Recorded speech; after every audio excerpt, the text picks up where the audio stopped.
Well, he was slobbing on St. Patrick's night. Oh shit! You were there? And we're live, everybody. Kevin's talking about slob and knobs. What? Slob and knobs? His favorite St. Patty's Day pastime. Slob and knobs, apparently. Knobs.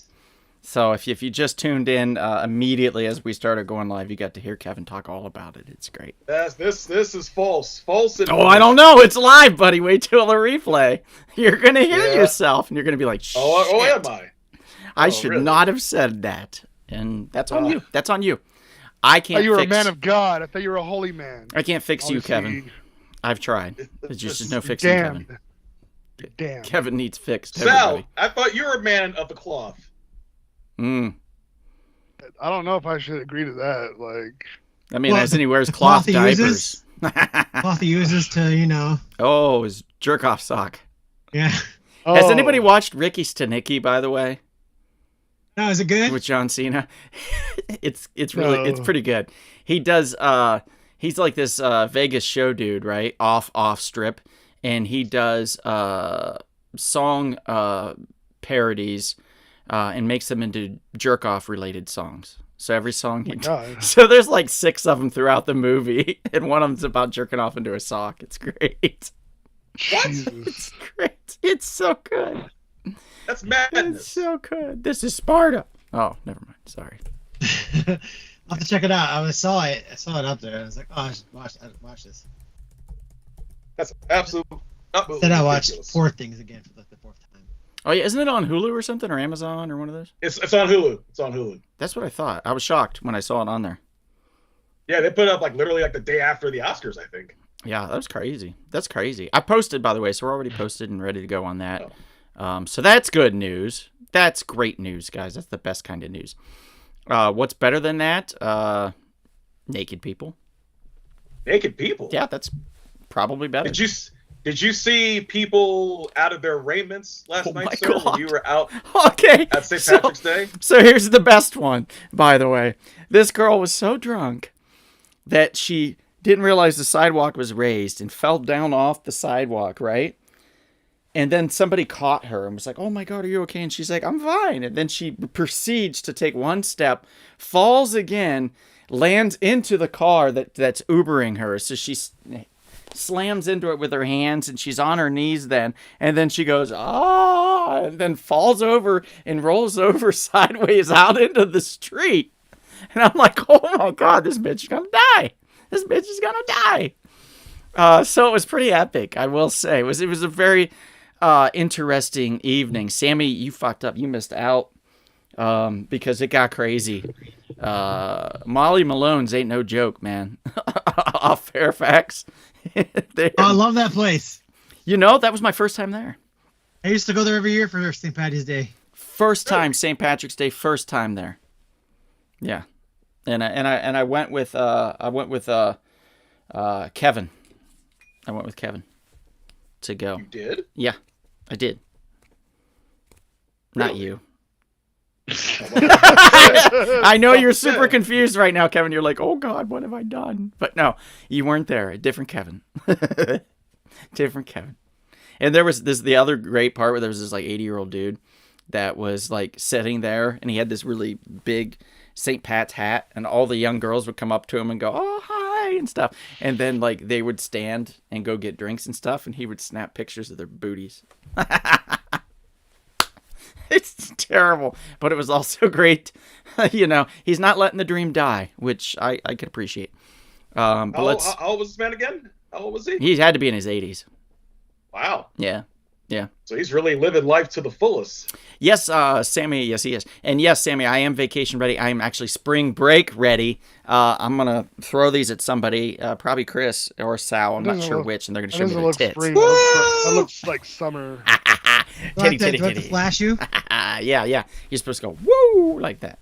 Yeah. So aren't you supposed to accept needs first before such things occur? There we go. This is Mardi Gras. This is spring break. This is spring break, buddy. Big you difference in flash the rules. for no reason. Right. So when are we gonna see Kevin chug 12 beers Yeah, what's that all about? Oh, your friend's band was playing last night, Sammy? I probably recorded a snippet of it. Was it the dude with the man bun, or was it the later band that came on after that sang more traditional, like Pogue style stuff?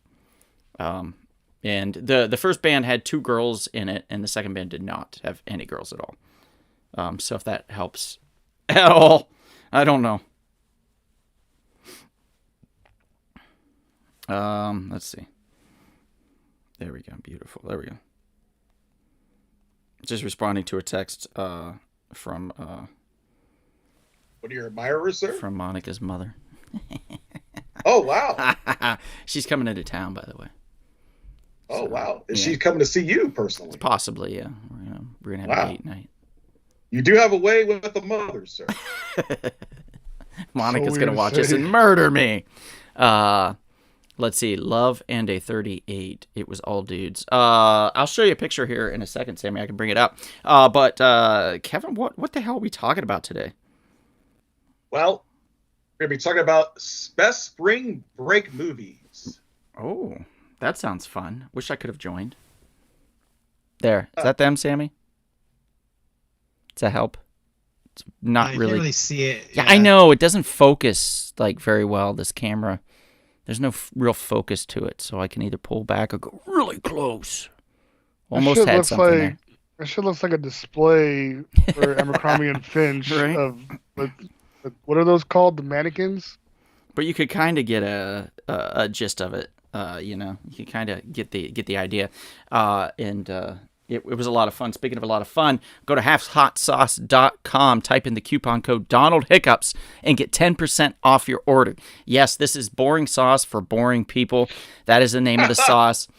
It is basically kind of like a Frank's hot sauce, red hot, with a little bit more of a kick and a little bit more of a wild flavor to it. Ask for ingredients. Let's go. Tomatoes, vinegar, white distilled onions, water, chipotle peppers, habaneros, chili pepper, canola oil, garlic, cumin, sea salt, and black pepper. All sounds delicious to me. My mouth is watering as I speak. And Watering. Yep. Watering up. Yep. And Sal's was watering earlier when he was talking about this Japanese guy taking on 6 dicks or something at the same time. No, which I was a little confused about. No, he wasn't saying any such thing as that. No? Donnie, spring break talk. I just assumed. What's up? Is that cranberry juice? It actually is tonic water mixed with cranberry and tart cherry. Are you on your period? It's delightful. I don't think women necessarily do that when they're menstruating, Sal, but good try on that. Shows how often you've been around women. Not much. Moving on. It was all dudes. Sammy says, don't think that's them. My friend has long blackish black hair, kind of an emo style. Oh, then maybe they came on super late because I left probably around 12:30, somewhere around there, 12:30 or something at night. I left and got home and actually got to bed around 1:30 in the morning, which is rare for me. I went to sleep early. You went to sleep early? You, of all people? Crimson Fox 4 says, hey, Donald and everyone. Hello, Crimson Fox. Hello, Enrique Crimson says, Fox. hey, all. Wow, Sal, just wow. Probably, says Sam. Yeah. So, yeah, you're in trouble now, buddy.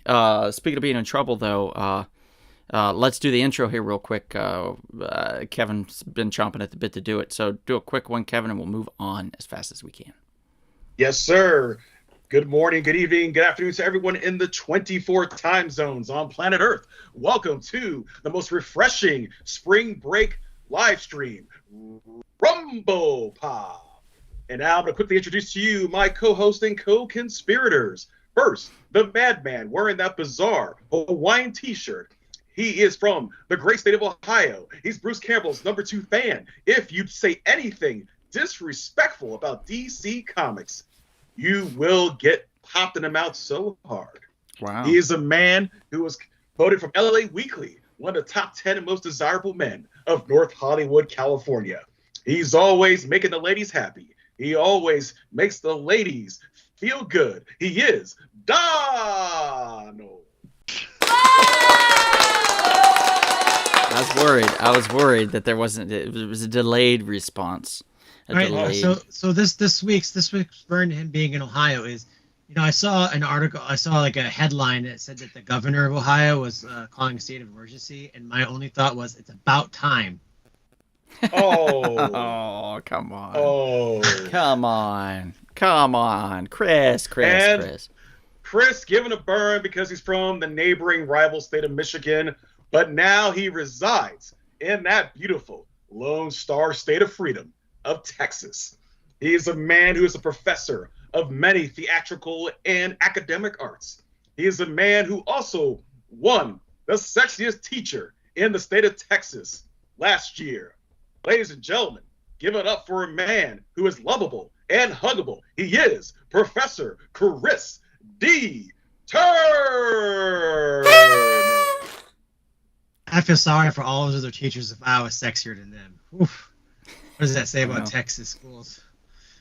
It says a lot, doesn't it? It says something, it says right? It says a lot about Texas schools in general, yeah. And last, but certainly not least, a man who grew up in the hard streets of Santa Clarita, California. A man who spits the most homicidal lyrics. He is a man who is one of the best gamers. A man that the ladies always love and appreciate.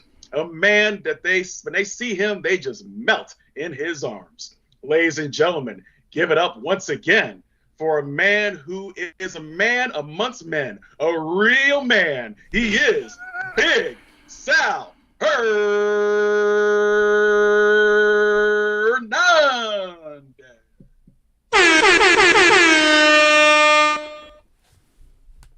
Thank you, Kevin. You're Such welcome, kind sir. words. Yes, sir. And of course, you know me, your humble servant, your humble podcaster, the Grand Master of the Jedi and Vulcan Arts, your Supreme Chancellor, Brother Kevin. And we're going to have fun tonight, brothers and sisters of YouTube. We're going to delve deep, very, very deep into some classic spring break movies. As you can see, Donald is preparing his hand and arm for some kind of action. I don't know what he's doing. So Kevin, I'm going to have to do another sex examination to you after school. Or after the podcast.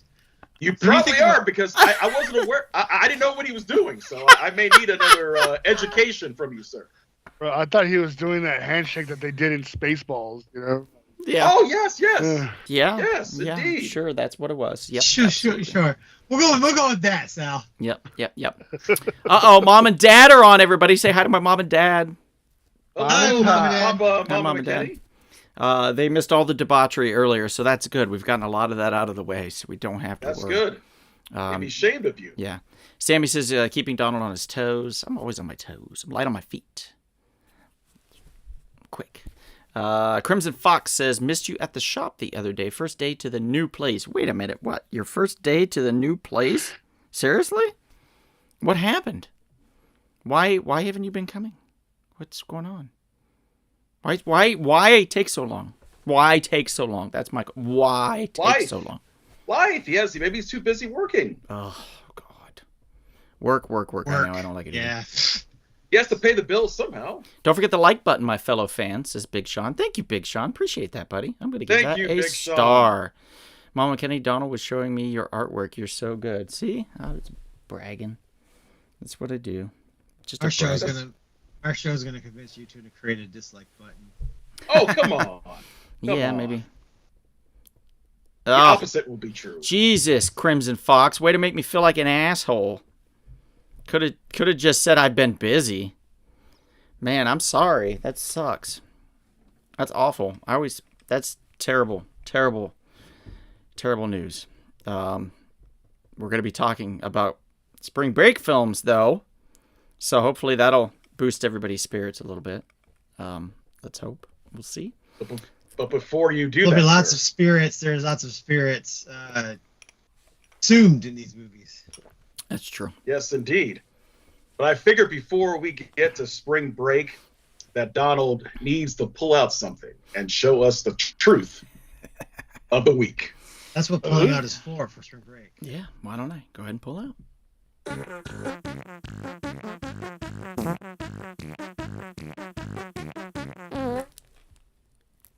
Hi guys, I've got books. I've successfully pulled out I've got some stories. Let's go with one that we've already discussed before. Now we talked about the first issue, so I thought, well, let's go with this. Let's go with James Bond 007. This is issue 2. The premise that we learned in issue 1 is that there is now a bomb that is undetectable, completely undetectable. It is a water-based bomb. Basically, what it does is it explodes and it crystallizes, kind of freezes everything around it, and then can be immediately shattered and melted with a supersonic sound device, or just the sun, if it's like in the desert or something like that, and it'll completely eliminate the people that have been frozen inside.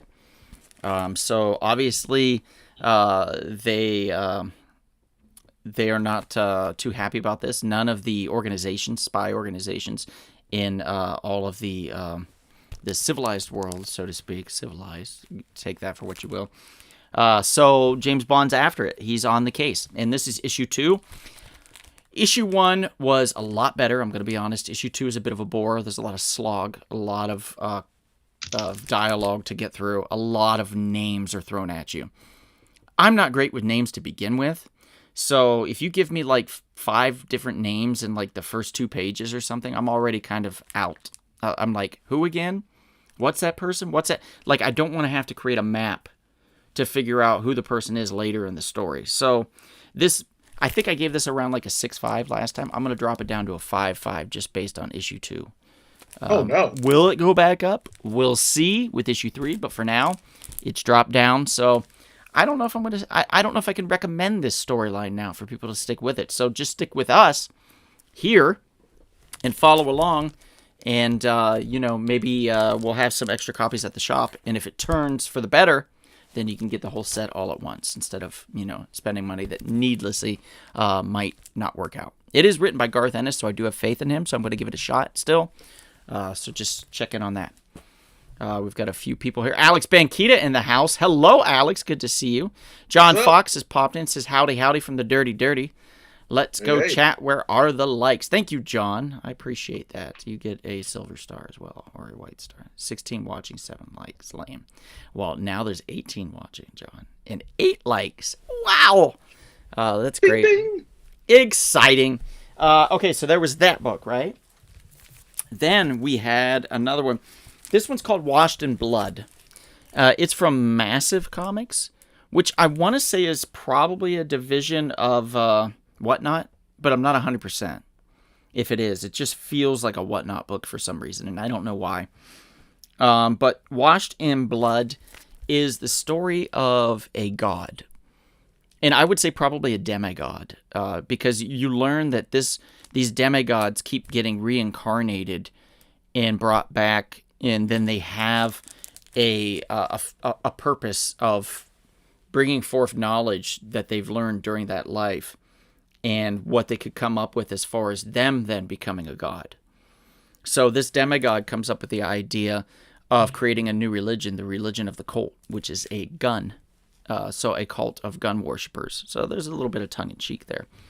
But she basically works it out and finesses it to where the father of a young boy goes crazy, becomes this cult leader, and informs everyone that they need to kill themselves at a certain date using a gun.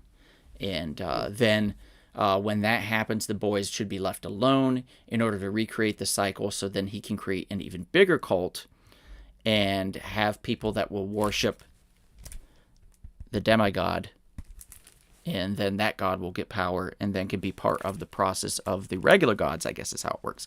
I don't know. I'm doing a lot of guessing in here because there wasn't a ton of information, and it is super confusing if you're not paying attention. But I thought it was unique. That's something that you don't hear me talk about, like this kind of thing in comic books. So I will give it a 5. I didn't love it. I didn't hate it. It is unique, so I'm going to give him a credit there. So if you have a few extra bucks, maybe pick it up and try it out. But if you don't worry about it. Just let it go. Going to move on to I Heart Skull Crusher. Yes, from Boombox, which is from Boom Studios, Boom Productions here. That they created the Boombox, which is more indie style related, and this one has a very manga feel to it. What's special about it? This girl lives in a dystopian environment to where there are groups of teams that play skull crushers, I guess. They're skull crushing or something like that. It's some type of game that's played that they haven't quite told us. She wants to play so bad. She's always wanted to be in the games ever since she was a little girl. And now that she's gotten older, she thinks she's figured out how to get into the games. And it's all about her finessing her way into the games and what she's willing to do to get there. Is it great? No. Is it different? Yes. Just like the last one, there is potential. But if you don't have extra money, don't get it. You don't need to. Give it a 5. Skull Crusher. I heart Skull Crushers. Moving on to probably the brightest spot in the bunch is Cemetery Kids Don't Die. Wow. An interesting title for an interesting book. It doesn't give you all the information again. And I swear to God, the same artist went, let's do this character and this character here. You know what I mean? Like they look so much alike. But it's basically kind of a game of D&D players. Only they use some type of, and they don't explain it at all, by the way, some type of organic thing that links to their body, like a slug or something, and helps them dream in each other's dreams, and they can live out gaming scenarios. So they have these gaming scenarios that they do, and one of the main guys, who's the brother of one of the girls in here, he gets kind of possessed inside of the game, and they can't figure out why. And that's kind of where it leaves off. So, is it interesting? Absolutely. Is there enough story here? Yes, it's packed with story. The problem is that it doesn't give you the backstory needed in order to move forward. This is like coming out with episode number 2 of Firefly before you come out with a pilot. The action is there, but the story just doesn't quite sync up. Is there potential? Yes. Again, I'm going to give it about a 5.5 this time. If you do have extra scratch, I would say get this one above the other 2 I mentioned. But if you don't, again, let it go. And that's pretty much it. I've fully pulled out on all of you.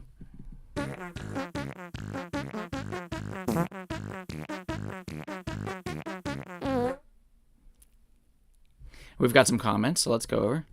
All right. Let's see. Philippe, hello. Philippe says, what do you guys think about the new Crow trailer? I haven't seen the trailer, but I just saw the clips of the Crow, the character of the Crow himself, and it looks like Dime Store Joker, Jared Leto's Dime Store Joker, as the Crow. So I'm not happy with the look at all. The story better be great. I think it's going to be a big flop, just based on the look alone. I think people are not going to give it a chance. Everybody's already pissed about it. Even if it's an amazing story, I don't think it's going to do well. So I think it's going to be a failure at the box office, and it's unfortunate. It is. You know. It is the 30th anniversary of the original movie this year, interestingly enough. That's crazy. Yeah, no. See how old you're getting, sir? Me? You're older than I am. Yeah, you are. Yes, that's true. Yeah, that's true. Yes, it's true. Yes, it's true. If you grew that beard out fully, you'd be all white and bushy. Frank, hello. John Fox says, Kevin, why don't you bring girls like that into the store? The ones behind you, I think is what he's talking about. Well, that's a good question. I first would have to know such ladies to bring to the store. And John says, only Donald could put Kevin to sleep with those girls in the background. I think Kevin's just posting things. And Sal's eating an apple, I believe. I hope it's a good apple, Sal. It's a good apple. Sammy says, Donald just puts Kevin at ease. Oh, yeah, there we go. Good, Walter Mellon says, don't know what Kevin's doing, but I pray to God his cam doesn't pan down. I'm posting. He's posting things. Yeah. Janet says, hi, Frank. What's your favorite? Okay, there we go.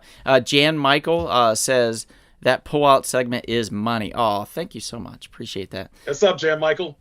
Kimberly Opipari says, Osiris. Princess Wave Osiris. And Chris Duque is in the house. Jimmy. Hey, Chris. Good to see you, buddy. Thanks for popping in. We appreciate all of you guys. We're going to talk about just like we're not ranking them or anything. We're just going to talk about spring break movies and what we like about them, what we didn't like, things like that. Everybody's open to comment. So if Sal's talking about a film or something and you don't agree or you agree or whatever, you're welcome to chime in the chat. Chris, Kevin, and myself are also welcome to tell him he's a fool or he's spot on. One or the other. We don't know. But we'll find out. Cool. We will. So close, but good enough. Okay, good. Good. Thank you, Kimberly. I'm sorry that we tried. We tried. One person that we have in our poll list, his last name is Abbas. I can't remember his last name, but I just call him Abasubadabadubu because I've given up. I've given up. I change the last name every time I see him. It's Ababua, and he's like, yeah, that's me, because I cannot pronounce it to save my life. It's I tried. Jance's brother Kevin looks like a Riff Raff fan. There you go. Queen Kim. Kimberly says, just call me Queen Kim. Queen Kim. I'm going to call you... Could call her Queenie. Queenie works too, right? Queenie? That works. Trying to shorten it down. Queenie. Queen Kim. Queenie. Yeah, Baba Booey. Baba Booey. Chris, I should call him that. Baba Booey, and then I'll go, Howard Stern's penis. Oh, my God. Mr. Donald. Family Guy reference, guys. Family Guy. And if it's allowed on national television, I can say it here. It's fine. That's true. Fine. Mr. Kim Donald. says Queenie works. Yes. Shall we begin with Professor Turner's first movie? I think we should. We shall. Let's do it. All right, we're talking about a fish. A fish? A pescado? Called Wanda? Sure, yes. Named Wanda? Fish named Wanda, yes.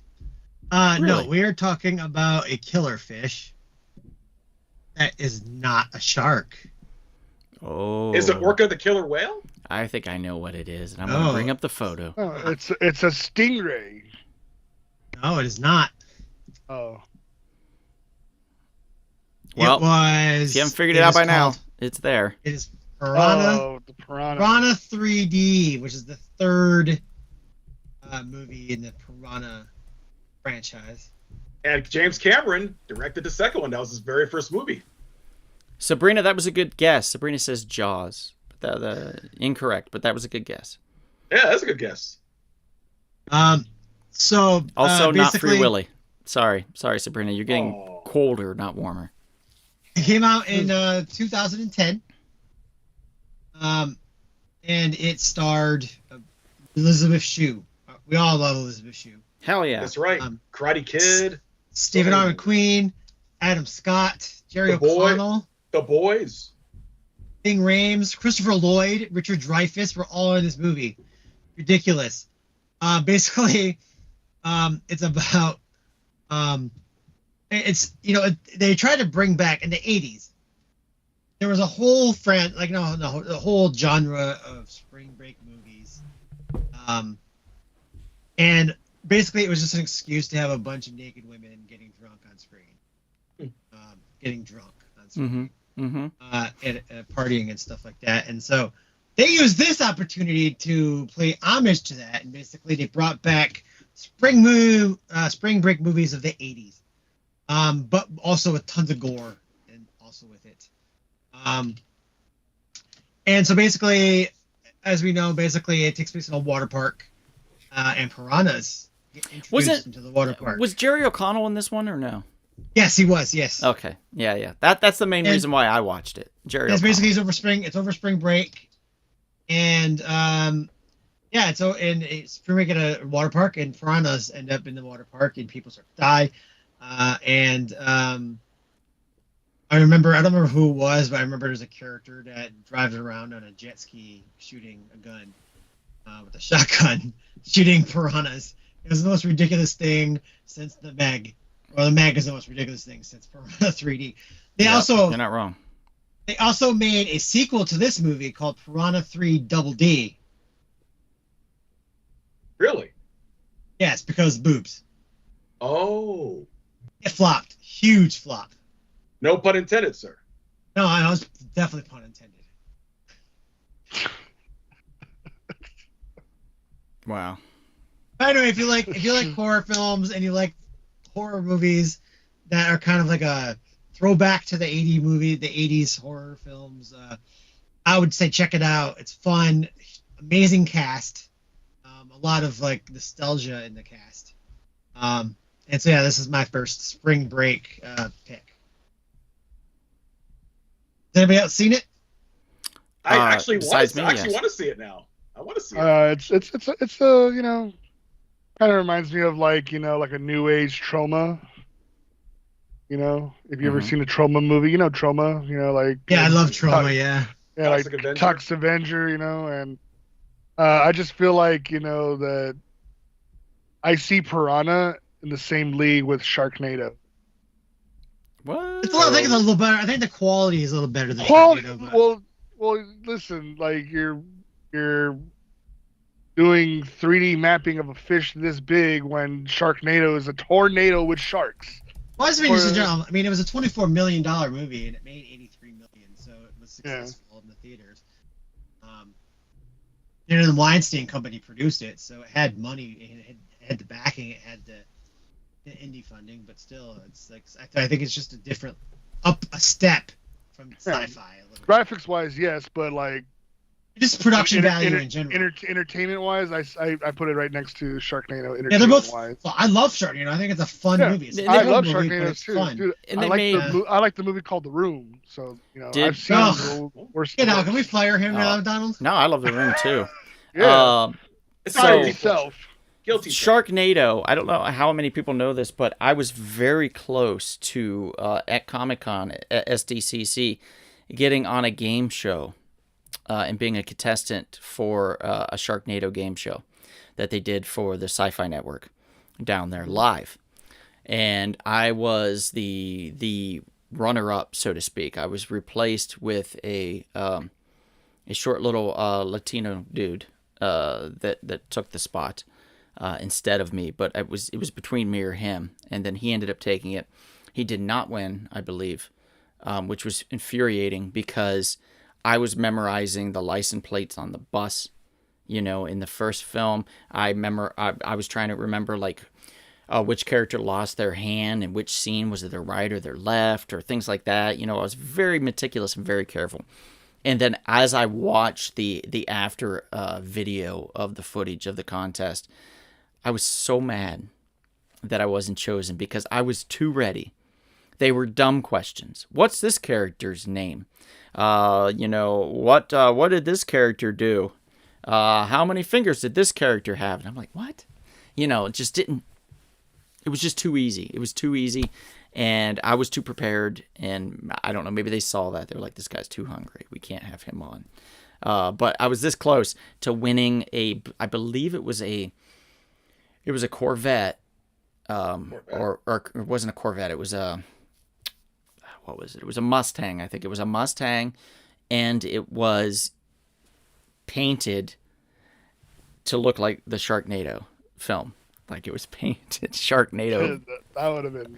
Dude, I'd still be driving around in that thing, man. Bro, I would if I was. Who won it? Like, Who won the car? Some lady won. I don't care anymore. I'm Like, just saying. wasn't imagine me. pulling up to the comic book shop and there's a Sharknado Mustang in the parking lot. I'd just be confused and be like, "Whose car?" Is Right? Or like if I started Ubering or lifting or some shit, I could charge like a premium. I'd be like, I can come pick you up in this car. I can come in the Sharknado mobile. What? You know what I mean? Like that would be amazing. Imagine you're drunk off your ass and somebody pulls up in a Sharknado Mustang and you're like, fuck. Like, you get right in and you're guaranteed a good time. You know what I mean? Like that's the party wagon right there. Oh, yeah. But alas, it did not happen. But that's my silly story. At least you gave it a shot. It's true, I did. Alex Banquita says, I like the new Crow trailer, but I agree the look is off. But they were screwed either way because if they tried to give him the original makeup, I bet people would have complained too. I don't think anybody would have. They did not complain about Sting when he stole it completely and wrestled for 20-something years, 30 years after, looking like that. Sammy says, I haven't watched this. Also, as many people have pointed out with the Crow trailer, he looks more like Jared Leto's Joker than the Crow. Jan says, didn't they film Piranha Double D on a motorboat?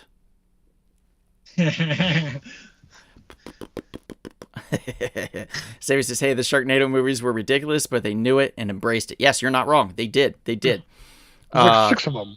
I think it was sad what happened to the dad from Home Alone, but what are you gonna do? Chris 2K says the Crow movie looks like it's going to be dope. Kimberly says The Room. No. Hector Hernandez says Donald always comes on too strong. Oh, Hector. Hector. I showed Kimberly the movie The Room. Yeah? Yeah. We were watching a Discord. She was very confused. Did you tell her to throw spoons in certain scenes? Because that's what you do. Whether you're home or not, you throw spoons. It's just how it works. Tear me apart, Lisa. Okay, so Chris talked about his Big Sal. Why don't we talk about one of yours? I think me and Kevin are going to talk about it. Spring Breakers. Okay. So this will be a duel. So the reason I found out about Spring Breakers is because I follow Harmony Korine. And he's the guy, Kids, co-writer of Kids. Yeah, he's the director for Kids. And actually, co-writer. That was Larry Clark. But he also has made a movie called Trash Can Humpers. Yes, Trash Can Humpers. And Mr. Lonely. Have you seen that one, Mr. Lonely, where it's it's following Michael Jackson impersonator and Marilyn Monroe impersonator, and they're just super depressed people. Like, he's done that movie. But Spring Breakers, I enjoyed it a lot. It's just, you know what I mean? Like, it's still him, you know what I mean? When the way he transitions through scenes and scenes, you know what I mean? And it's just like, I really enjoyed this movie. And it's a darker movie than I expected it to be. Yeah. Interesting. It starts out a certain way, like your typical spring breaky type movie, and then it gets pretty dark. It gets really serious. I mean, all kinds of debauchery are going on, as you would expect in a spring break movie, but then these girls are not as innocent as they appear, except for one, except for Selena Gomez's character.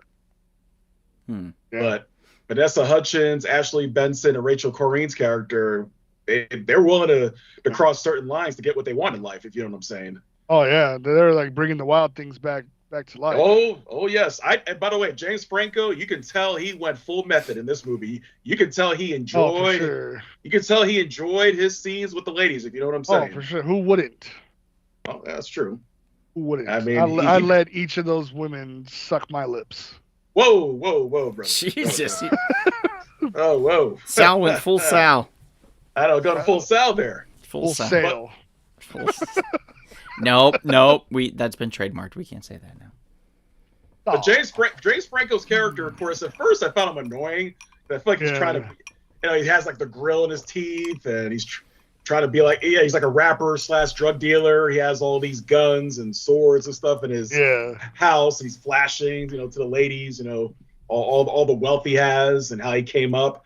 And then like his arch rival, his old friend Gucci Mane, is playing a character named Big Arch. So it's crazy. For some odd reason, like him playing that character, it fit him so well. You know what I mean? Yeah, you know what? In more ways than one, I think you're right. No, let's be honest. Like, how many times have we seen him in like a serious movie and we were just not convinced? You know what I mean? Mm. And in this one, go ahead. I'm gonna say one thing about this movie and his character. Is I loved the movie and it was great, but one thing that really bugged me was this movie. I saw this movie. I shot a movie and wrote and shot a movie back in 2010 or 11, somewhere in there, called Drug Money. And I swear to God, they stole my character from that movie and James Franco's character. So that part bugged me. I was like, I swear to God, it was the same exact character that I wrote. Wow. But I really enjoyed the movie otherwise. Yeah, it's probably some Hollywood executive just following Chris around, and then, Why not? They do it to you with Blue Beetle and Scarlet Beetle and all that stuff. That's true, Scarlet Beetle. That's true. It's true. They probably started to follow me around after that. That was a good idea. Let's see what else we can get. Maybe they followed me around after you because they saw me talking to you, and they were like, that guy's probably got even better ideas, and so then they followed me around, and then they stole some shit. You know what their motto was, right? What? Follow the white man. Oh, jeez. The path to success is at the end of the rainbow with the Irishman. Anyone going to WonderCon, says Sabrina. Yes, Sabrina, I will be there with someone in the chats. So figure that one out. What's WonderCon? Yeah. What's WonderCon, Sal? Yeah. Shouldn't say that out loud. Oh, should I say it quieter? Yeah, in a text. What's WonderCon? Oh, see ya, Alex. Thanks for popping in. Uh-oh. Inez. How do you know, Kevin? Sal will correct me if I'm wrong. Hey, don't drag me into your shit. Yeah, she's on here trolling now. Great. We got another one. Another person is going to troll us. Jeez. But I think everyone should check out this movie, Spring Breakers. Some of you, especially some of the gentlemen, will certainly enjoy the visuals. But beyond the visuals, there's actually some very good acting. Selena Gomez shows that she can act. Yeah. You know, she has some range. And same thing with Vanessa Hudgens and obviously James Franco as well. James Franco. Yes. Mm. I give this movie an 8.5 out of 10 for sure. Vanessa Hudgens, did she sing for lead singer for NXS? Was that her? No. She was in High School Musical. High School Musical. It's close. She did that. I know what she did. She did that made for Hallmark or Netflix. I can't remember which it is. Movie where there is a knight that time travels into the future and she falls in love with him and then tries to teach him the ways of normal life in the now. I can't remember the name of it. First Night Love for the Night Noel. I don't know. It wasn't First Night because First Night was an awesome Sean Connery movie. Okay. Sorry. Jeez, Chris. All right. Take that, Shortback. Yeah, Sabrina. Yeah, totally.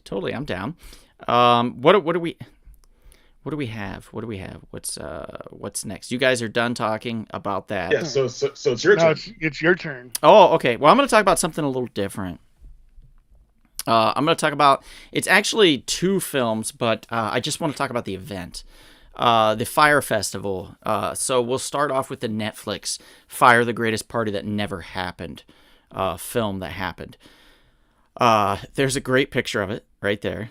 You can, just a beautiful woman laying in trash, which just sounds like a typical Saturday afternoon for Kevin. But there we have it. What? Try to say. Are you going to deny it? I am going to deny it. How dare you, sir? We all know what you do. We all know what you do on the weekends. Embrace it, Kevin. Yeah, so let me bring this up real quick. I'm just going to read a quick snippet to kind of, because it's a little layered. So like back in 2017, roughly about 5,000 people spent hundreds of thousands of dollars for tickets of what they thought would be an experience of a lifetime. So basically there was this Fire app, and you could download the app, and then you could link to your social medias about the festival and where you were going to go. And I think Ja Rule was the first one that signed up for it. So like he was the big hook, and everybody thought that, Ja Rule's going, and then, there's going to be so many other acts and stuff. It was going to be on an island. Basically, they'd rented a whole island in a tropical setting in the Bahamas. So it was a private island. Promotions for the event called Fire Festival promised a place where the tropical sun shines all day, and there's beautiful women and gorgeous men with pectorals. Those are muscles, by the way. And celebration at night. It was an invitation to unplug and connect with something deeper, the hunt for something bigger in life. So a lot of social media bloggers that were already big were on board. They wanted to be part of this. They thought that this was going to be the next big thing. And for them, they wanted discounts. They wanted to go for free. They wanted, I can blog from here and get people to come for you. Some of them were given free tickets. Some of them, when they got to, I think it was, if I recall, when they got to the plane, they were told that there was no ticket held for them. So some of them decided to leave. Some of them paid for their own way just to go because they were that hungry for the experience. and wanted to be one of the few that would be able to podcast or broadcast from the island and talk about the festival.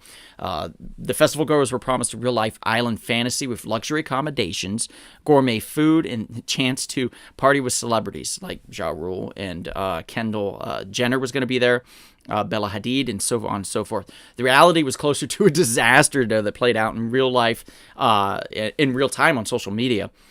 Basically, with a lot of these bloggers and podcasters and stuff, thousands of attendees arrived in the Bahamas to find disorganization. Fellow festival goers scrambled to claim a limited number of tents rather than luxury villas they'd been promised. So they were just pop-up tents with cots that were placed in there. Some with bare soaking wet mattresses that had been left outside in the rain that they drug in and put in there. Instead of the local seafood, Bohemian-style sushi, and even a pig roast that was advertised, photos were posted, and I know I've seen these, of cold cheese sandwiches in foam containers.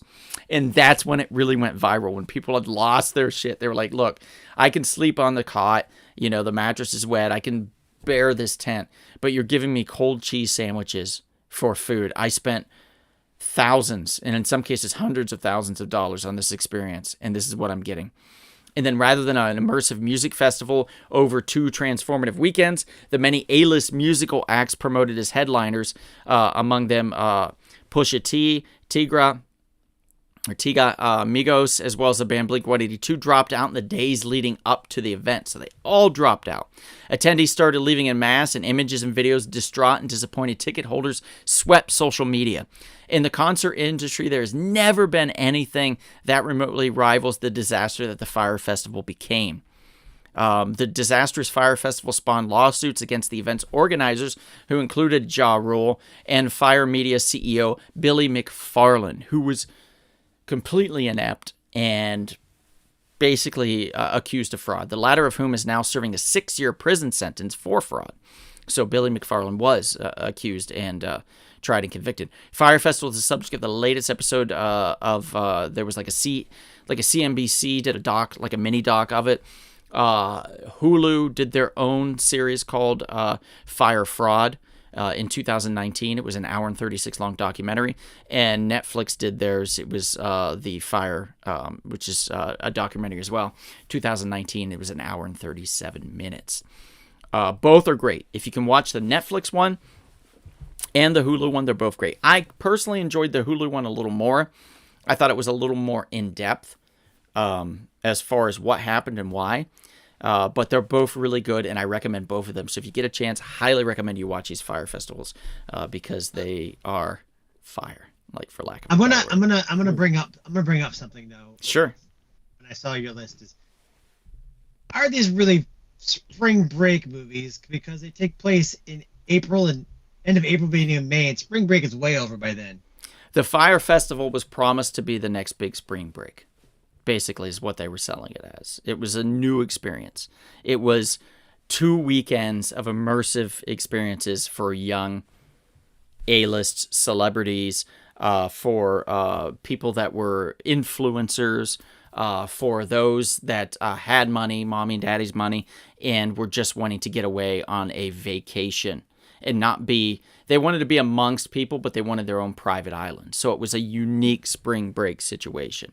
It was just not advertised at that same time. So spring break, the classic spring break, I know what you're trying to say, but this was supposed to be the new spring break. Yeah, so they were trying to create like an adult spring break, basically. Well, yes and no. They were just trying to create an alternative to it. They wanted to create something that they could, this would be the linchpin to other festivals that they could do throughout the year and at different times. So this was going to be their first big hit, and it was a big miss. It was terrible. The cheese sandwiches is what got me when I saw this. If you just Google Fyre Festival cheese sandwiches, and you will not you will not be dishappy with that. You will be dishappy. Yeah, dishappy. I don't know, for lack of a better word. You will not regret it. There you go, Kevin. If that helps, is that better for you, Kevin? Is that better for you? Is that better for you, Kevin? I already knew about this. I already saw a documentary about this, so I'm good. Oh, okay. A couple more comments here. Kimberly or Queenie says, "Don't worry, there's a Fire Festival 2.0. Can't wait for that." John Fox says, "Ha ha ha! Talk about a flop. They had FEMA tents. LOL." Yeah, dude, you were googling it. You were googling it, or you just saw the picture. Yeah, either way. Queenie says, "Great documentary about a con man." Yes, definitely McFarlane. That dude was effed up. Louis, thanks for joining. Says, "Nice background, Father Kevin." Inez, I'm never going to get Inez says it was such a disaster. David Lewis says, "I heard the Wonka experience in the UK was a similar letdown." Really? Dude, I had no idea. And then, and also thank you for joining, David. And Kimberly says, Queenie says, everyone go watch. Highly recommend. He's out, by the way. Oh, okay. John Fox says he's out and working on the Water Festival now. Jesus God. And John, don't worry. Do all 4 elements to make Captain Planet. And as says, if I remember correctly, a lot of artists who were announced to perform, when asked about it, they didn't even know what that was. Yeah, they were promoting, like, and then that's why they said they dropped out, because a lot of them were like, I didn't agree to this. Like was he trying to do a Wayne's World thing where if you advertise, they come? Yeah, kind of. I think he probably had seen it and thought that that's how it would work. John Fox says, watch the Netflix and CNBC documentary, Greedy Disaster. Oh, great. Yeah, it's top notch. So if you get a chance, definitely check these out. I think they'll be well worth your time. And an alternative to traditional spring break films, so to speak. Chris, you have another one you want to discuss? I do. This one is, we were just talking about a remake with Piranha, and now we're talking about is also a sequel. Now we're talking about a sequel to another remake, and that would be 22 Jump Street. There you go. John Fox, there you go. He's happy. So yeah, 22 Jump Street. Basically, 21 Jump Street was the remake of the TV show. We have 2 people that dress up as high school kids and totally look like adults. So not anybody can. And I guess if people could pass that in TV shows themselves, then I guess it's kind of a commentary on that. But anyway, so now they have like a 22 Jump Street like a unit where they like go undercover, and they get sent to college this time. And the whole movie doesn't take place in spring break, so I was questioning whether or not I should put it in. But the climax of the movie takes place in spring break. So basically, they're trying to stop a drug dealer, and he's in spring break, and there's a big action piece and all that stuff in spring break. Those of you who don't know, it starred Jonah Hill and Channing Tatum, Peter Stormare, Ice Cube, and there's somebody else in it. Who was it? It was made by Phil Lord and Christopher Miller, and then they did a Lego movie, right? I think. Mm-hmm. And also, Kurt Russell's son, Wyatt Russell's also in it. So that was what I was thinking of. So basically, yes, and I think he plays the drug dealer in it. Anyway, so there's a big action scene at the end, and probably half hour, 45 minutes of the movie is spring break, so that's why I did throw it in there. Basically, they go, spring break arrives, and they go after what the guy is called the Ghost. And then the 2 of them, Schmidt and Janko, they have a final mission together. They kind of have a Rocky thing going on in the movie. And, it's a big chase scene and big action piece. And it's a fun movie. It's not as good as the first one, but we had some cool cameos, just like the first one. And I think we also got Seth Rogen was in it, because they did the funny cameo in the first one with Johnny Depp reprising his role. Mm-hmm. And then I think we brought in Seth Rogen to be in the second one. And was Seth Rogen in the original? No, he wasn't. Okay. And that was during the end credits, and I think it was an advertisement for another sequel. By the way, it's a fun little, it kind of puts you, if you're in the mood for a spring break movie, it's a fun little time. And it's not as good as the first one, but it's entertaining still for a sequel. It made a lot of money. It was shot for $85 million. It was made $335 million, so it definitely was a box office success. Smash, as they say. That's really all I So about it. so I don't you're wanna ruin busting my anything. chops on a movie about spring break when this isn't fully even about spring break. There's just I like a mean, like part in it that happens at spring 45 break. minutes of the movie. That's a big part of the movie. That's not That's the what I full said. movie. All right, Like I so said, officially we're going to start the movie when the spring break section starts, and you better know what's going on in the film, Chris. Or it's disqualified. I mean, if you pretty much know that it's a sequel to 21 Jump Street, you probably would know. I'm going to tell you what, I've seen this movie. I don't remember anything about it. Really? Nothing. I remember 21 Why? Jump Street, the film, the first one of the sequel, before this sequel. I remember that. But I don't remember this one at all. I don't remember it.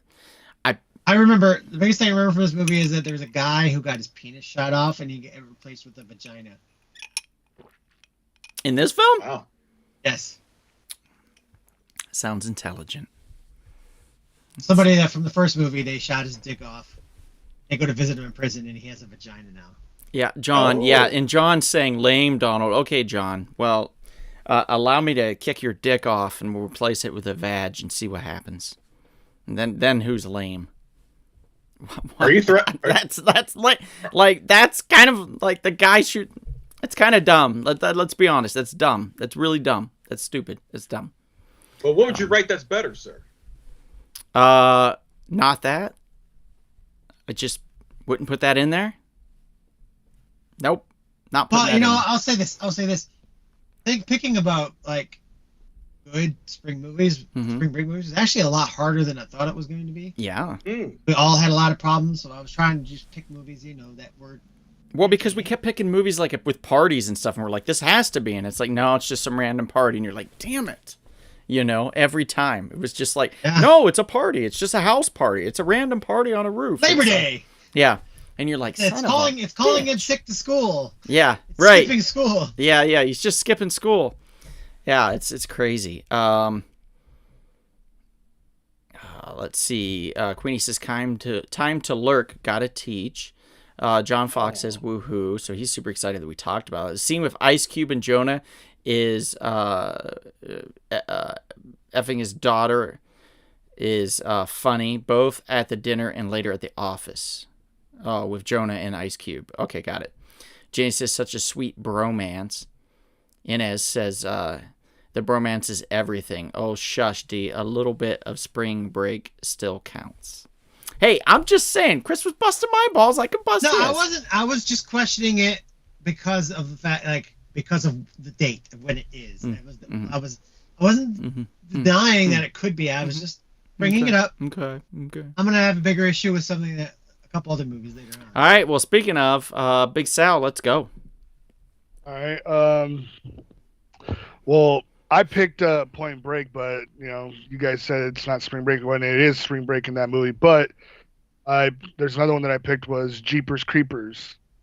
It's a horror spring break movie with Justin Long and Gina Phillips. They play brother and sister, and basically there's like this, I don't know, entity or monster that you would say that you think is like just a scarecrow, but he feeds for the next 3 days. Oh, Mhm. just 23 days. He comes 20 back 23 23 every days. Okay. 23 years for 23 days. Okay, and I kind of liked the movie a lot. Like it was it brought back that like nostalgia of like being very dark and two like young adults trying to figure out how to survive that whole night. And I feel like that they should have never tried to remake that movie. Unfortunately, they did. I know, I saw it. It was horrible. Oh, was it bad? It was. Yeah. I didn't know if it was a Dude. full reboot or it was just like a sequel. They did two sequels that are connected, but then they did a full remake, and this says the Yeah, worst they thing out there. just said let's go right back to the beginning Oof. and just scrap the first like story. Mm-hmm. The first story was it had plot holes. I will not deny that it does have plot holes, but this new one Bro, it made no sense. They try to like incorporate like he's like a family member, like Leatherface and Oh, a boo. cult, and then they're Boo. shoving shit in there that I'm just like, That, how did that's this stupid. like That sounds how did this, terrible.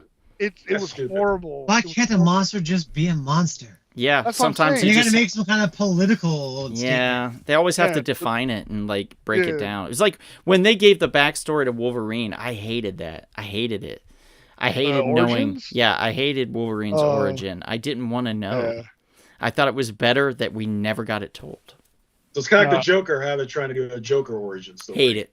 Hate it. We don't need it. We don't. It's like I need it. hated. It's like You didn't I like hated. you didn't like the Joaquin Phoenix Joker? No, that movie was terrible, dude. I liked it. Awful. No. I thought They're it doing was like a musical sequel with Also, I think that with Stefani. No, it's Okay. not Gwen Stefani, buddy. No, her real name is Stefani Geminotta. You were Talking going to say about- Gwen Stefani. I know you. No. I have no doubt about that. No, I said Stefani. Ha ha ha. But no, but what I liked about the original Jeepers Creepers was that, like, I wanted to know like how this monster became to be. Mm-hmm.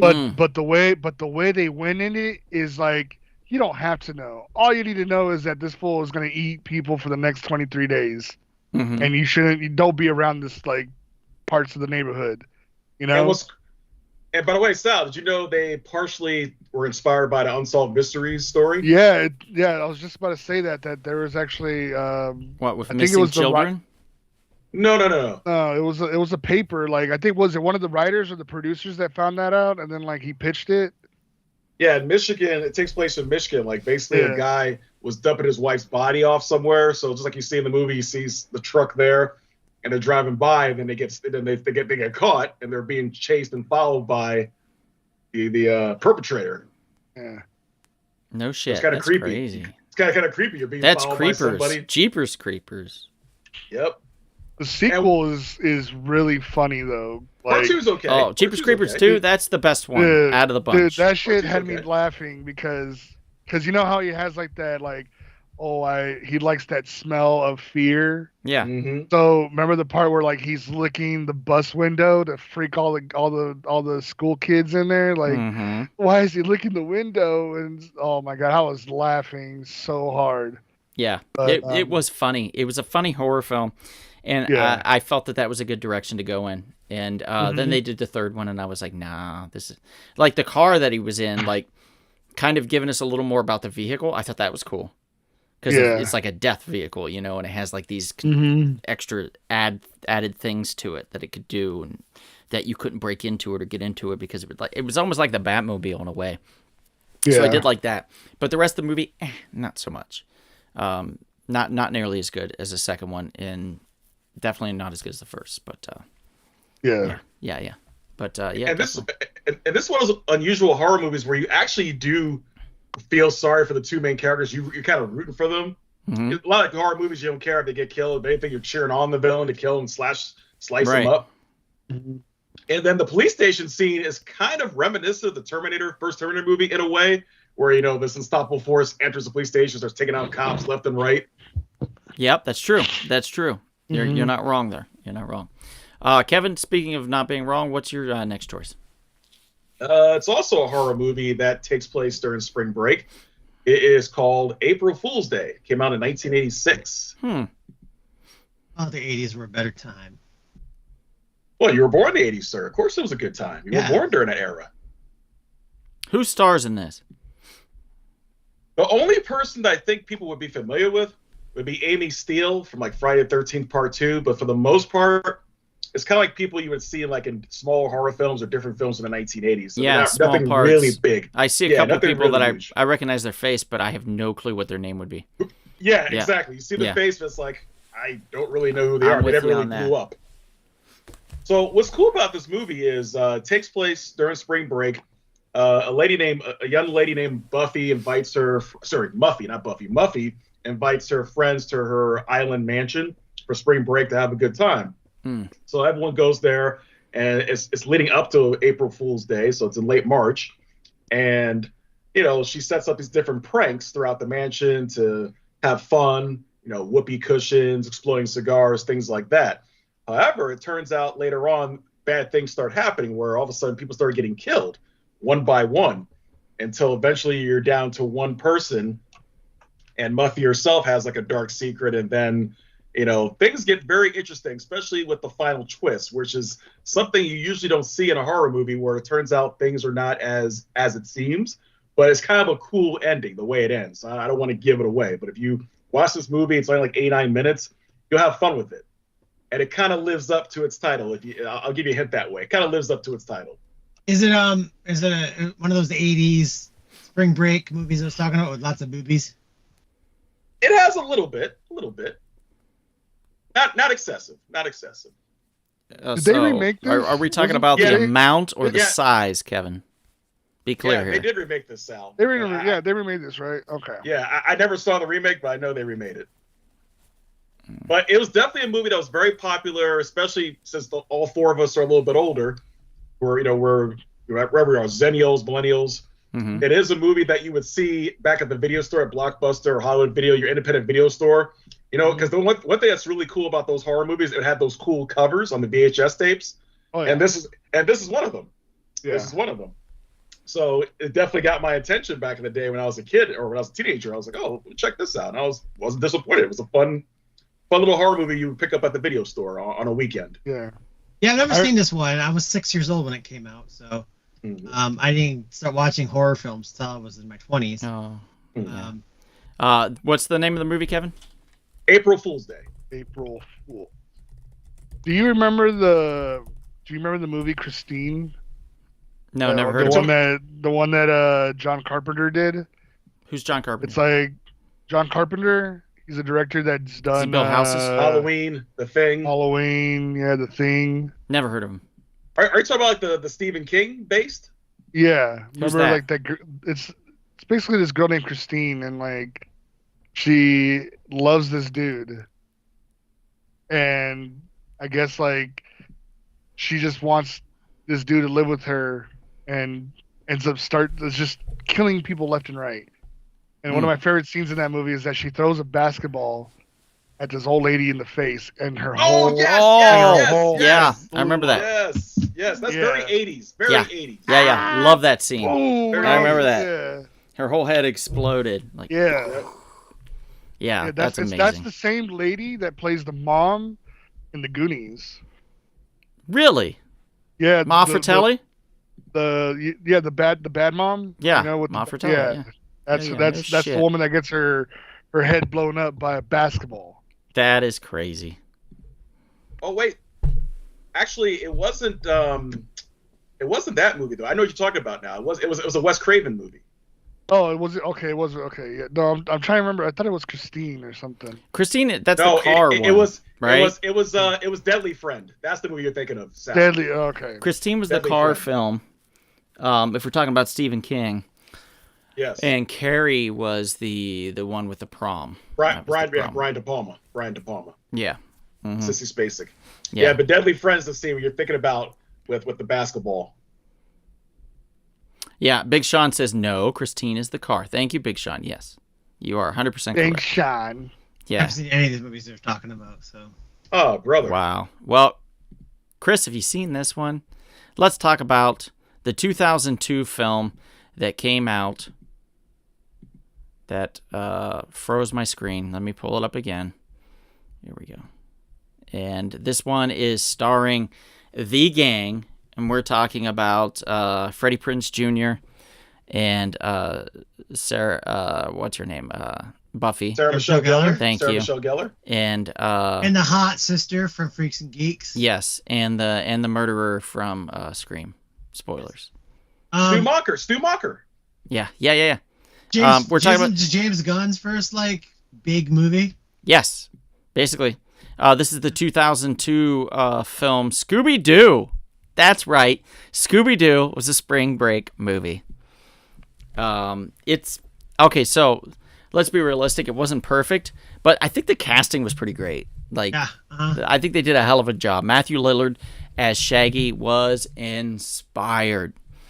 The best Shaggy still to this day. If you did a live version of Shaggy, good luck topping Matthew Lillard. They should have just done a third one and called it Shaggy, and it could have been like all about his origins and shit. I would have watched that. You know what I mean? Or like with him and Scoob, Shag and Scoob on their own. Would have watched that too. I don't care. He was the best part of this movie. It was fantastic. I heard that dogs were upset that they didn't cast a real dog to play Scooby. Oh, all the Really? dogs are upset. I don't blame them.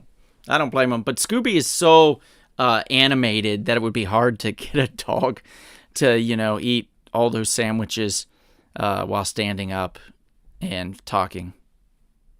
Do you know what kind of dog Scooby-Doo is, by the way? What type of breed he is? Yes, he's Marmaduke. Isn't that Saint Bernard? No, he's a Great Dane. Yeah, Great Sorry, Dane. Great Dane, yeah. Marmaduke's a Great Dane in the comic strips and the Sunday funnies, buddy. And they wanted the dog to, have its mouth closed and have like voiceovers, like That would Homeward make it Bound. hard. Yeah, and 2 years after a clash of egos forced Mystery Inc. to close its doors, Scooby and his clever crime-fighting friends, Fred, Daphne, Velma, Shaggy, they're all individually summoned to a spooky island to investigate a series of paranormal incidences at the ultra-hip spring break hotspot. Yes, this film does star, of course, like as we said, Sarah Michelle Gellar, Linda Cardellini, Matthew Lillard, Freddie Prinze Jr., also Isla Fisher and Rowan Atkinson, along with Mark McGrath, who does have a song in there, as does Outcast. In the Land of a Million Drums, I believe is the song, Million Drums.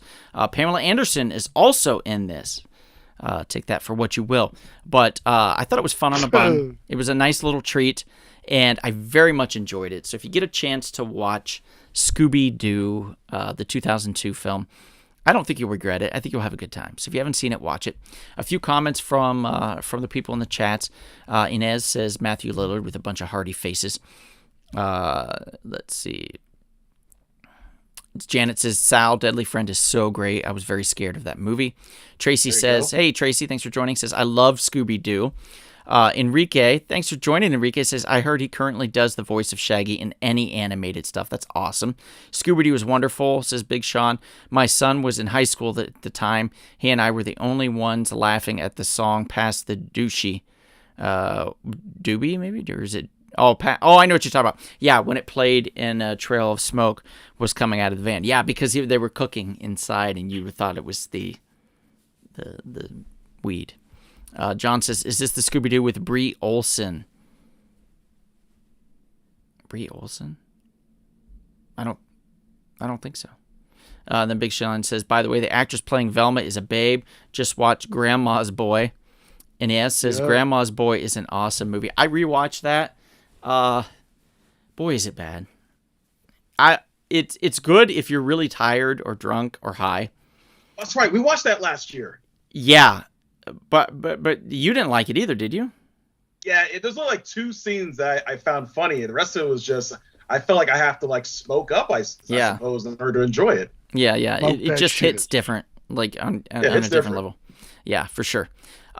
Chris, I think we're back to you. What do you got? So I'm sorry, I have to pull an audible here. Okay. Uh-oh. Because I was going to talk about the movie called The Sure Thing with John Cusack because I love that. But then after going back and watching it again, I realized that it takes place over Christmas break and not spring break. So I had to think, and then I happened to catch a movie that was on TV. And I was like, you know what? This worked. It was a spring break movie. And it's a sequel to a movie that nobody probably has ever heard of, ever. I think it was funny, and it's dumb, but it was funny. And the first one was called Buddy Games. And it's about a group of people who do this ridiculous games, and they're like in their 40s. It has Josh Duhamel, Dax Shepard, Olivia Munn. Wasn't that a Thanksgiving movie? First one? Yeah. No, it's just a random summer. Oh, okay. I'm getting there. And it had James Roday from Psych. Okay. Anyway, so they made a sequel called Buddy Games 2, of course. Well, actually, it's called Buddy Games Spring Awakening, where they basically created the Buddy Games, and they go back to do buddy games again, and they find out that their idea was stolen, and they go back, and it's during spring break, and like this bartender, like they created the buddy games at this bar, and he's been using it during spring break to play buddy games with all the college kids, and so they have these old 40, 50-year-old people competing against the buddy games with college kids during spring break. I think it's hilarious. It's super dumb, and it's not a great movie, but it's like if you're thinking just a fun spring break movie, it's a fun watch, especially if you're high. So yeah, like I said, most people probably never heard of either of these movies, but you find it streaming somewhere. It's a fun watch, definitely a fun watch. Buddy games. Buddy games. I'm gonna type that in the chat so everybody knows. And it has everybody in that was in the first one except for Dak Shepard and Olivia Munn on two dogs. Okay, perfect. Big Sal, you're last but not least. Choice. I don't think I had the other one because I kept throwing movies out, and you're saying that Point Break was too much of a robbery movie. It's there. I mean, I gave. Yeah, the we put it up. So go ahead and talk about it. All right. Well, Point Break is one of my favorite all-time movies from Keanu Reeves, and rest in peace, Patrick Swayze. Have you seen Point Break the musical? There's not a musical, really? Yes, there is. Yes. Yeah. I'm gonna look that up on It's YouTube. in LA. Oh my god, yeah. dude!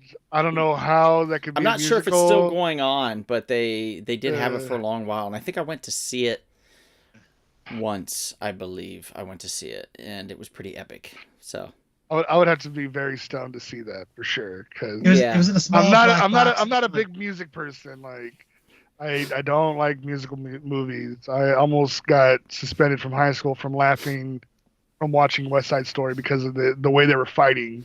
Oh, that's true. It is pretty funny. It is pretty funny. But no, Point Break. What I loved about it was that the rookie cop wants to bust his case, so he learns how to surf, and then knows how to get with the locals to get close to see who is robbing these banks, because they're only robbing a few banks in this time period during every spring break. And Patrick Swayze's character is he's the most down character in that movie, and he ends up finding out that it's him, So I really like the movie. Gary Busey also in the movie. I feel like the movie was just so much gold to it that it should have never had a remake, and I really hated the remake. How does Spring Break fit into the story? That's when they were robbing the banks. It was during spring break. Okay, I'll allow it. Oh my! Yeah, I was watching Terminator, and when he was killing in the future. At the beginning, it was during spring break. You wouldn't know it because it's a dystopian future, but it happened to be during the spring. Yeah, I don't. That one I don't know. It's a very loose guy. You're crazy, Sal. It's a very loose $5 hooker allow, but I'll allow it. Inez and Big Sean, Kevin, they are disputing our Grandma's Boy. As being not a great movie. They're saying it's amazing and probably the best film that they've ever seen in their entire lives. Hey, everyone's entitled to their opinion. I love the movie, but I don't want to call it one of the best movies ever made. I think they both actually said it should have been nominated for multiple Academy Awards. I think what they meant was multiple Razzies. Where the Boys Are from 1960. That's a good choice, Big Sean. I thought about discussing that, but did not. Yeah, that it's ranked at 24 on Rotten Tomatoes. I really liked Grandma's Boy, the movie, because that's how I lived from 2006 to 2007. Jerking off to booby dolls in somebody's bathroom. Making video games. Absolutely, with Laura Croft. No, I used to be a game tester for Activision. Oh, okay, that's okay. Yeah, gotcha. So and then in college I was a big stoner head, so I would just go to the parking lot, get stoned, and then go into work and just test these games. And There was that guy JP. There's a guy that's out there like that. I'm not even joking. Like super weirdos that are just programmers that are just super nerds.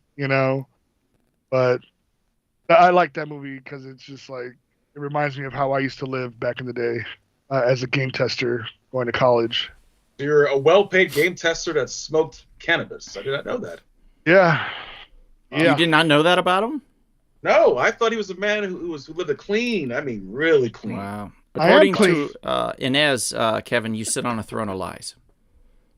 Damn. Oh, I'm sorry. She's not talking to me. I know that. She couldn't dare talk to me like that. So she's definitely talking to you. I'm sure of it. Oh, Didn't you know Moses was talking, to God? To the burning bush. To the burning bush. There you go. How dare you taint my name? I'm not tainting your name. Saying I'm not clean. I'm clean. Sir, So you fresh, so are clean. Sir, you are Zest and Irish Spring fully Zest clean. fully clean. Zest fully clean. All right, Kevin, what's your last one here? Real quick, it's gonna be Revenge of the Nerds 2. Nerds in Paradise. And I have to admit, it's definitely a disappointing movie in comparison to the first one from I remember when I was a kid. And it kind of makes sense. Isn't this one the one where Ogre kind of joins him? Yes. Ogre at the end, he joins the Lambda. I always like that. Cool. While this film is inferior in a lot of different ways, I always like the fact that A, Ogre joined them, and B, like they were supposed to stay at this posh place and they got shut out and they ended up at this bullshit like dump, but they ended up being able to make it really cool. I always like their ingenuity and how also the rap song they did to prevent themselves getting decertified. Yeah. I recently went back and watched these, the Revenge of the Nerds franchise. Yeah, I have the first one DVD or Blu-ray. I think it's DVD. I have the first one on. So yeah, the first one's cool, But then I found out later on why Anthony Edwards is barely in it. Because you know how, like, that's the thing I found really stupid at the beginning. I don't know how you do this. His character, Gilbert, apparently broke his leg in a chess match. That's why he couldn't go to Florida with the rest of the... Yeah. That didn't make any sense. How do you break your leg in a chess match? Well, I mean, I think that's part of the fun with it. Like, they were just having fun with it, So it was being silly, which I appreciated. I had fun with that. But it turns out he hated the script. Which I understand, he's right. He said it was so bad. He's like, you know what? I'll do like a little bit just to be nice. So they had to shoot all of his scenes in one day. So that's why he's just in the scenes that he's in. He's pretty much knocked all of his stuff out as quickly as possible. Yeah. Which makes sense. What's the name of the character that I was always burping? Booger. Booger. God. I can't remember what other movie he's in, but his character was just like... It's a John Cusack film for sure. It's the one with the booger, or not the burger. I'm sorry, Jesus. The booger. With the I think it was the one with the Better Off Dead, maybe. I think. Okay. Yeah, I think so. That's the one that takes place in the Hamptons, I believe. That might have been the one. Yeah, that might be the one. Is it part one where, like, how they had the kissing booth and the nerds weren't getting the money, so then they started making pies, and everybody was buying pies, and then they figured out that they had like a little naked lady under the pie? I think that might have been the first one. Yeah. Was it the first one? Okay. Yeah, I think that was the first one. I don't remember part two. Yeah, people were hurrying to get to the bottom of the pie. Yeah. Man, everybody was starved for naked women. Imagine, like, okay, so a kid that's growing up right now and can easily just get online and access and just type in titty. Whatever they want to. Instantly, he's inundated with pictures of boobs with big, beautiful breasts just at his utter command. Utter, I can't get what it said there. And but back then, legitimately, unless somebody showed you their tatas, you had to find like a magazine, right? Or somebody had to draw it, and then you could just look at the drawing. There was literally, like, if you tell somebody that now, that's 10 Gen or Z, 12, Gen or Z. I don't recommend telling somebody that's 10 or 12. But I mean, yeah, Gen somebody Zers. maybe that's like 17, 18, something like that, be like, oh, there was a time where, we had to like beg to see boobs. Like, we had to or we had Cinemax or HBO. We had to late rummage at through night. our uncle's sock drawer Black box. to find a magazine. We had to go under my Yep, the dad's black bed box. to find inside this zipper bag that that there was some magazines in there that we could see, and that I would take it over to my neighbor, and we would look at the magazine together. What the hell? You know what I mean? Like we had to watch the TV with the scrambled connection to try to catch a boob.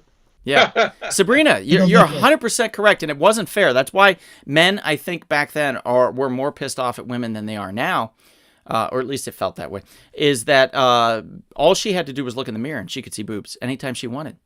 Sabrina, you're funny. Dr. We didn't Sabrina, get to do you're that.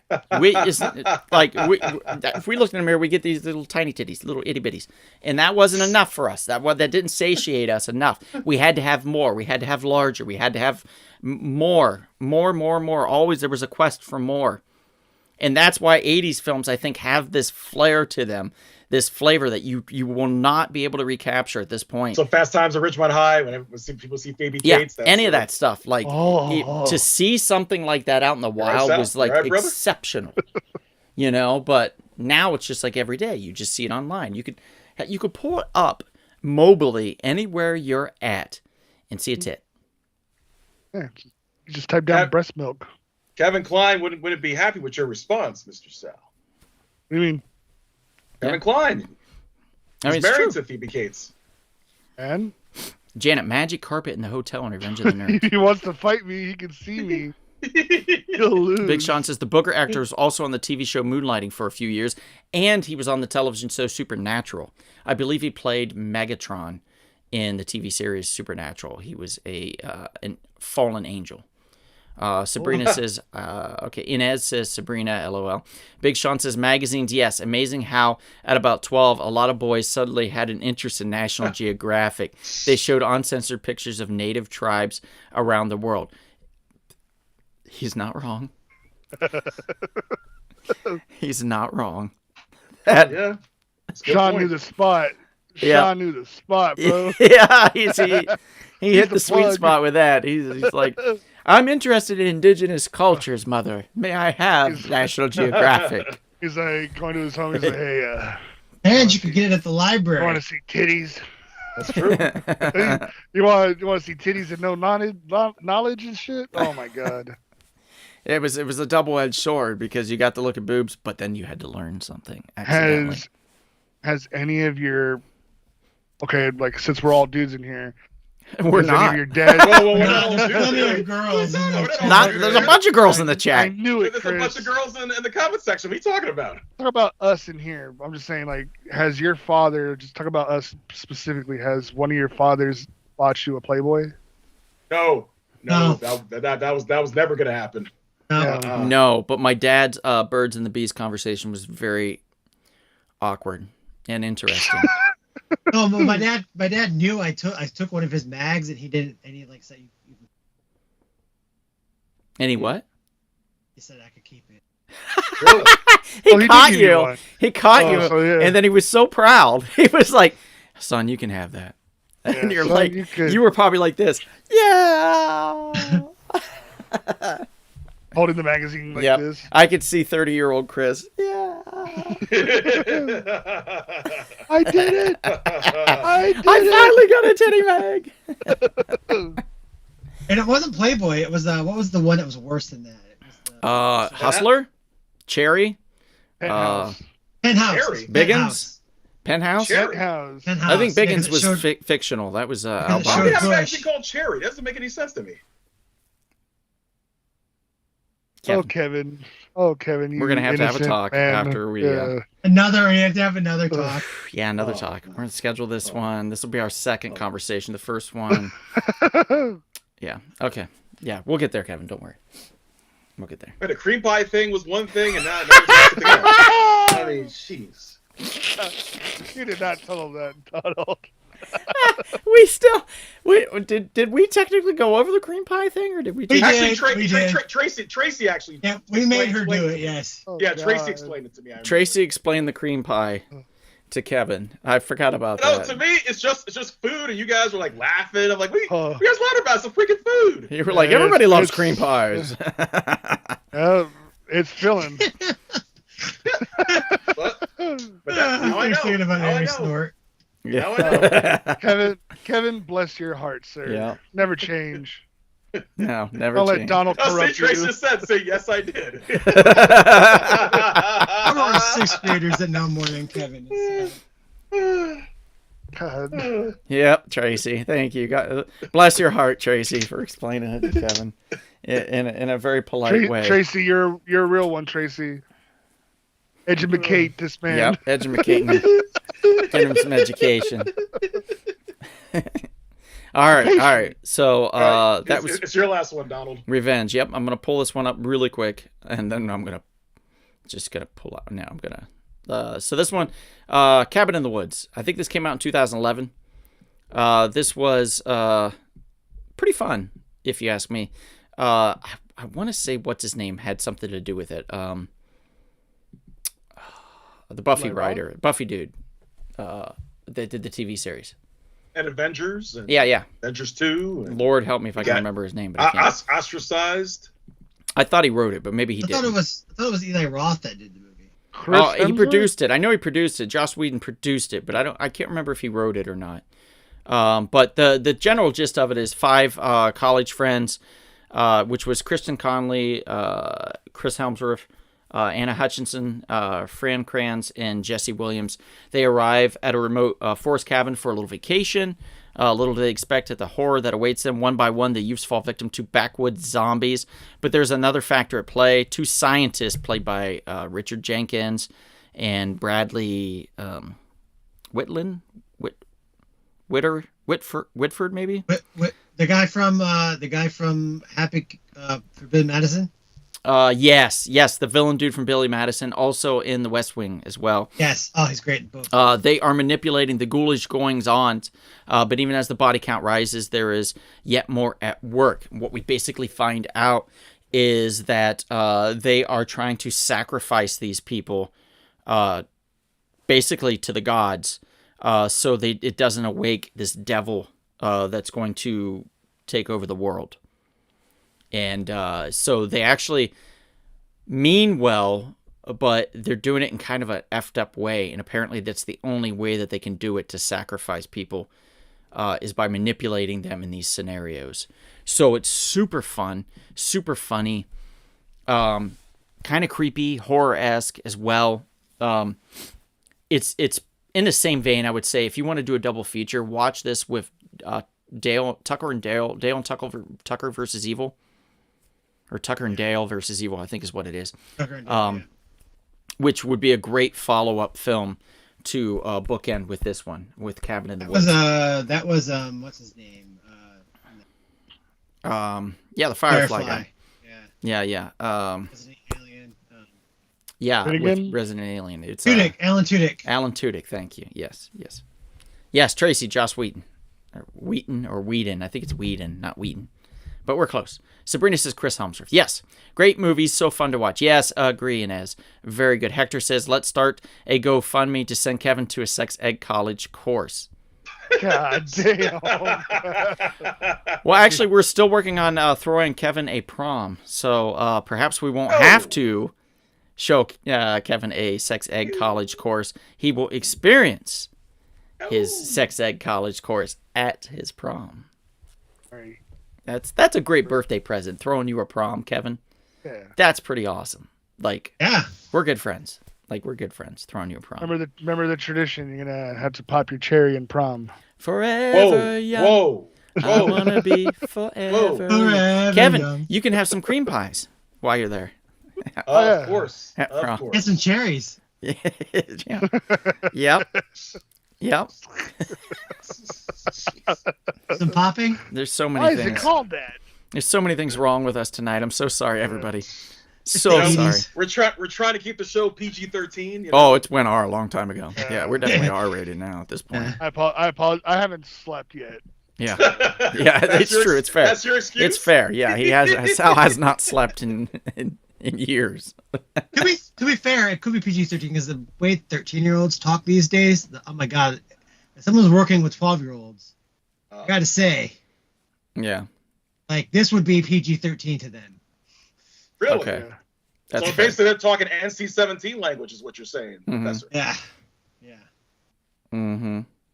Yeah. He's not wrong. So that's it. That's the list, guys. That is our discussings of spring break films. We have brought you 12 fine spring break alternatives in films that you either know, didn't know, or may want to check out. We even peppered in a few extras to add a little spice. So I hope you enjoyed. Please check us out if you get a chance. Follow us on Instagram under not only Rumble Pop, but The Real Short Box as well. The Real Short Box being our audio podcast companion to this live show, and vice versa. The live show is the companion to the audio podcast, which has actually been running longer than the live show. But nonetheless, this is the one we do the most. So we thank you guys for doing that. If you get a chance, please follow that. Also, give us a like and subscribe on YouTube if you have yet to do so. One big thing I'm going to ask everybody is to tell your friends about us. We literally go by word of mouth. We are poor. So advertising is out the window for most of us. The best advertising, I'd be like, hey, podcast? You want a podcast? And I got the card taped to the inside of my jacket. That's about as good as it gets. And I'm out on Melrose. I swear to God, by the way, not to change subjects, but what was it, Saturday night? Saturday night, I was driving. Don't ask me what I'm doing 4 a.m. on Melrose Avenue driving down the street. But I had just dropped off somebody. And it was 4 a.m. And I'm driving back, and there's a lady with a trench coat. And she's standing with another lady that has a big jacket as well. And I drive past, and the lady with the trench coat goes like this. And she's wearing like this bustier thing with panties and the stockings and the stuff. Legit old school prostitution. What? Yes, it still exists. I saw no one idea. of those. I saw that today in like the weird part of bad part of Houston. Different Really? type of prostitute. But Oof. wearing like a skin tight it was skanky. Like, I was like, oh, she's definitely prostitute. She's just walking through this little median in the middle of a Wow. I mean, I couldn't believe it. road. I can't believe this stuff still exists. It blew my mind. Then after she got out, I went home immediately and went right to bed because it was, it was getting late. No, I'm kidding. I didn't do that. But still, the fact that I drove past and she was there and she basically just flashed me. So when I opened my jacket, that reminded me. It blew my mind. Make QR code stickers linking to the podcast and stick them around town. Not a bad idea, Hector. So if I do get some, every time you come in, I slap you on the back and say, hey, how you doing? And you walk away with a QR code. You are now a walking billboard, and you can't take that sticker or shirt off for at least a week. Sorry, buddy. That's just the way it is. Those are the rules. I don't make the rules. Somebody else does. It's probably Kevin. He's the rule guy. Goes by the book. He's got 1 week. He has to wear that shirt if we get a sticker on him. So it's only fair. It's only fair. But anyway, find us on there. You can find us on Instagram. You can find us on Twitter. You can find us on Facebook, and you can find us on YouTube, of course.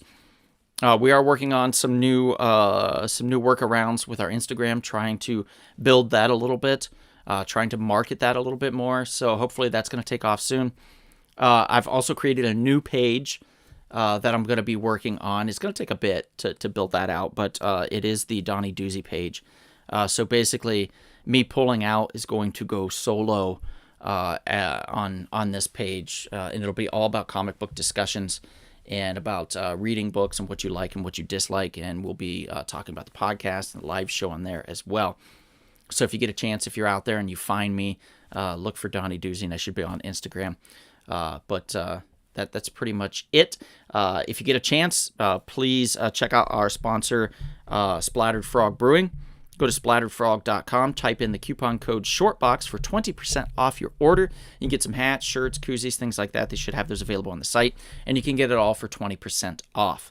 Really quickly, got one more comment from Inez. Donald looks so excited to see that old school prostitution still exists. LOL. Well, I mean, you see it in films, right? And you never think you're going to experience it in real life. And then you see it. And then, it's just like, cha-ching. It's like one of those checks in the corner that you've unlocked an achievement or something in life. It's just cool. Chris, your neck's going to hurt really bad come morning with you being like this the entire time, froze on the screen. Just to let you know, it's been 5 minutes like that. But anyway, can you hear me? Yeah, absolutely, we can hear you, no problem. But with that, I just want to say thank you guys. Kevin, anything at last minute you want to add?